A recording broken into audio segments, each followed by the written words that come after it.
Ryan ছিল একটা খুব দুষ্টু কিন্তু কৌতূহলী ছেলে।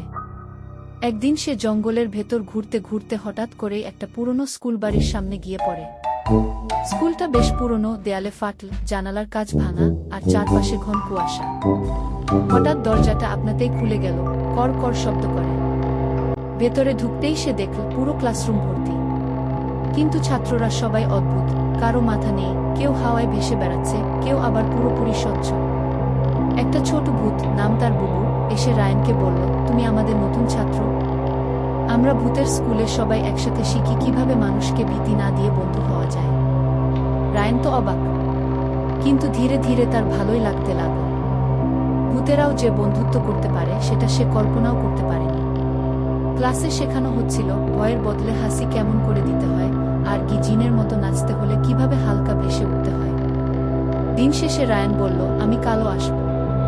বুবু হেসে বলল, শুধু রাতেই এসো, কারণ এটা তো রাতের স্কুল।